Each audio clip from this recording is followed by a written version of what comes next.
One brilliant idea was enough to make him a millionaire.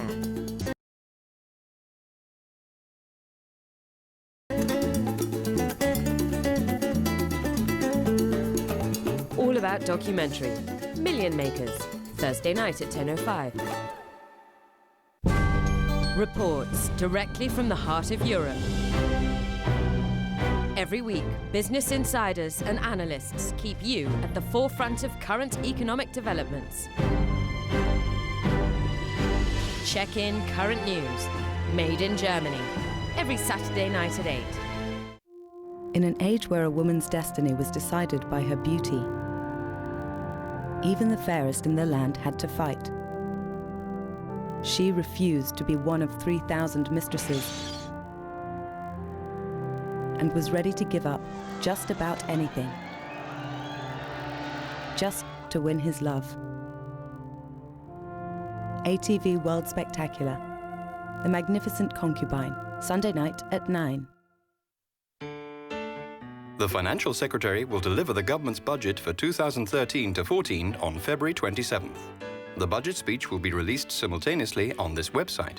Copies of the speech and a leaflet will also be available at public inquiry service centres of district offices or the footbridge entrance to the central government offices at Tamar that afternoon. You can also collect the leaflet at major MTR stations, shopping centres and other selected locations.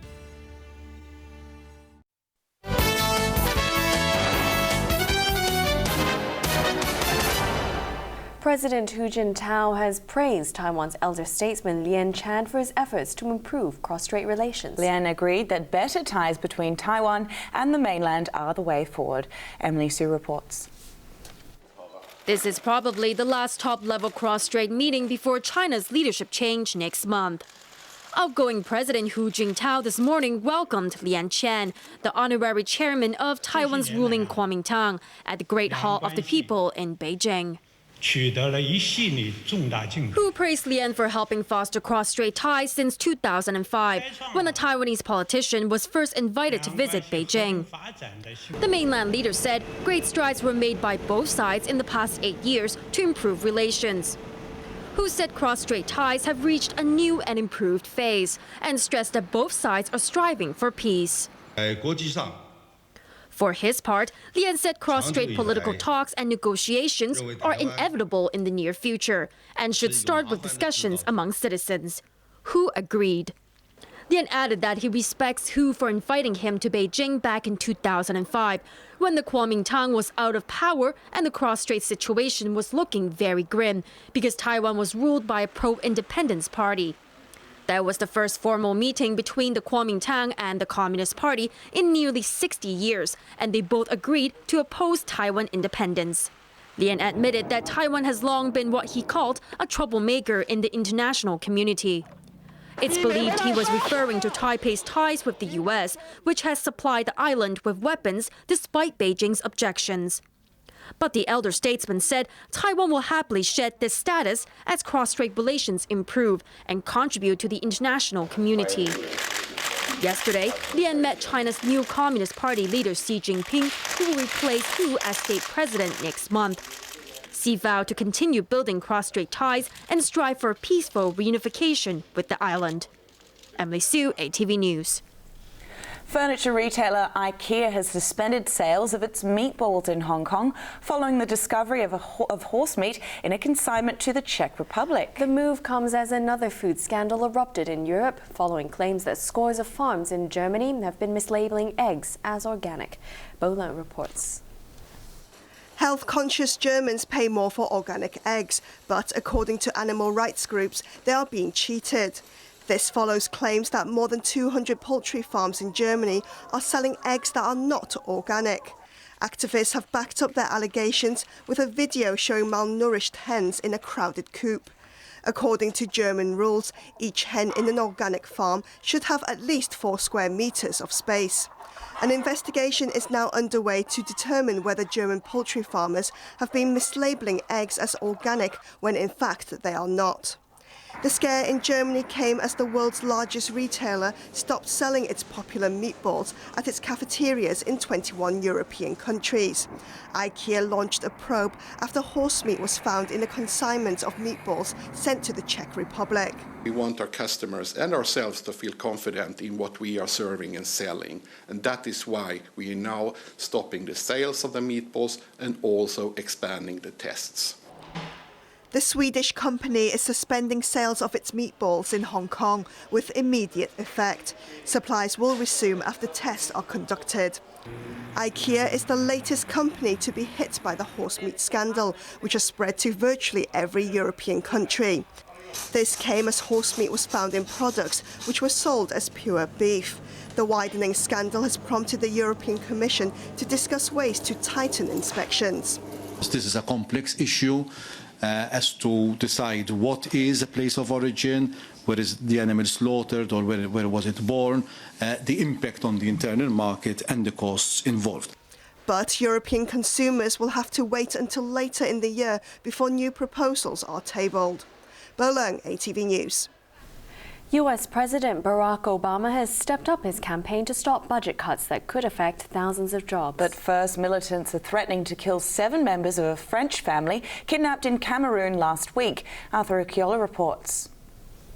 An Islamist group has posted a video on the internet of 7 French nationals kidnapped in Cameroon last week. Gunmen claiming to be members of the Nigerian extremist group Boko Haram threatened to kill the hostages, all members of the same family, unless Islamists held in Nigeria and Cameroon are freed. French Foreign Minister Laurent Fabius described the footage as terribly shocking and said Paris will do all it can to free the captives. Syrian rebels claim to have shot down a government helicopter near the city of Aleppo. They said a thermal rocket seized from government troops was used to hit the aircraft. The incident came as Syria said it's ready to hold talks with Western-backed insurgents trying to topple President Bashar al-Assad. Opposition leader Muaz al-Khatib, meanwhile, said he'll attend an international summit in Rome to discuss the Syrian crisis. But he added that the rebels will insist that Assad must step down. Because here's the thing. U.S. President Barack Obama is making a last-ditch attempt to avert $85 billion worth of spending cuts, which are due to take effect on Friday. He told state governors meeting in Washington that they should urge Congress to act to reach a deal that would avoid the cuts that would affect thousands of Americans. Now, these impacts will not all be felt on day one, but rest assured the uncertainty is already having an effect. Companies are preparing layoff notices. Families are preparing to cut back on expenses. And the longer these cuts are in place, the bigger the impact will become. The cuts are part of a budget deal between Obama and the Republicans in 2011. At the time, both sides were confident of reaching a new agreement, but they haven't. And so the U.S. is now on the verge of another crisis. Arthur Akiola, ATV News. Sports and in cycling, Hong Kong's Sarah Lee is relieved at winning 2 medals at the World Track Cycling Championships. And Wong Kam-po's competitive career may have ended, but his position as coach of the Hong Kong cycling team has just taken off. It may be the end of one road for Hong Kong cycling champion Wong Kam-po, but he's set off on a new path. After bowing out of competitive cycling in November, the 39-year-old is now officially coaching the Hong Kong team. At his first training session, Wong encountered some problems, including how to work the stopwatch. It's important that I set a good example, he said. Wong said he doesn't expect a smooth ride ahead. Meanwhile, the victorious Sarah Lee returned today from the World Track Cycling Championships in Belarus. Lee won a bronze at the London Olympics, but in Belarus last week she clinched the gold medal in the 500 metres time trial and a bronze in the sprint. In football, David Beckham has thanked Paris Saint-Germain fans for his rousing reception at his debut match. And in Argentina, River Plate continued their unbeaten run in the Primera Division. River Plate and Tigre went head-to-head in their Argentine Primera Division clash in Buenos Aires. After a goalless first half, Tigre's Alejandro Donati headed in the opening goal 10 minutes after the break. River Plate left it late, but equalised through Carlos Luna in the 86th minute. Luna was on target in added time to give his side a 2-1 lead. But there was more, with Juan Iturbe making it 3-1. Fans were on the edge of their seats as Tigre then won and converted a penalty. The 3-2 victory gave River Plate all 9 points from their 3 matches so far. Football legend Diego Maradona was mobbed by fans and journalists on his arrival in Rome to face a grilling about his $54 million tax bill. A large chunk of the bill is interest on tax, which the Argentine allegedly hasn't paid since he joined Serie A club Napoli in 1984, helping them to win 2 league titles. David Beckham has praised Paris Saint-Germain fans for the warm welcome they gave him despite playing only the last 16 minutes on Sunday to help his new club beat French rivals Marseille 2-0. I thought the atmosphere was incredible. You know, before the game when I stepped out and I got the reception that I got was incredible. So obviously I want to thank the PSG fans for that. It was very a special moment. PSG are favourites to become French champions, and if that happens, the former England captain will have won a league title in each of the 4 countries he has played in. A look at the weather before we go. It was mainly cloudy with some light rain patches today. Winds were moderate coming in from the east. Temperatures ranged from 19.1 to 23.8 degrees, while the relative humidity was between 76 and 89%. Looking at the ultraviolet reading, the maximum recorded for the day was 9. And tomorrow's UV radiation will be very high at 10. Let's take a look at the weather around the region. A warm and humid maritime airstream will bring fog to the coast of Guangdong over the next 2 days. And now the satellite images. A broad cloud band is covering southern China and its coastal areas. Here's a look at what we can expect in the next few days. Warm with sunny periods tomorrow and temperatures between 20 and 25 degrees. Mainly cloudy and foggy on Thursday with some rain and a temperature range of 18 to 22 degrees. Sunny intervals on Friday, but expect more wet weather over the weekend. Now for tomorrow's air pollution levels. General stations will be medium to high at 30 to 70, and roadside levels will be high at 75 to 100. Finally, here's a look at the weather around the world.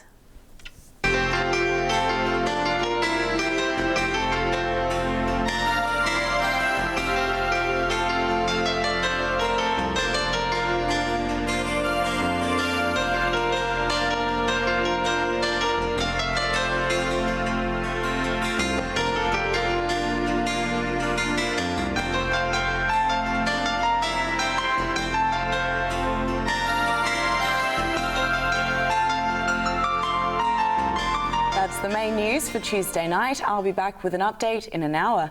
I'm Britton Clennett. And I'm HEYLING Chan. Thanks for watching ATV. Good night. Good night.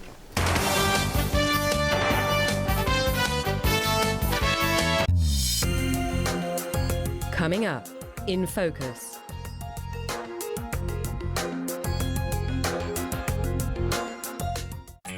Find the source and they will discover the secret of life. The renewable energy that makes our world a better place. All those will be found on Leisure Time. Ramble round the southern Guangdong Greenway, tonight at 8:30.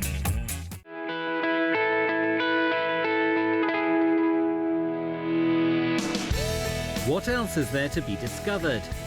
His life, her life, or their lives? Planning for the next getaway?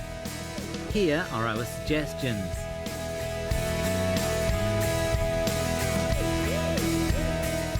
All about documentary, Discovering the World, tonight at 9.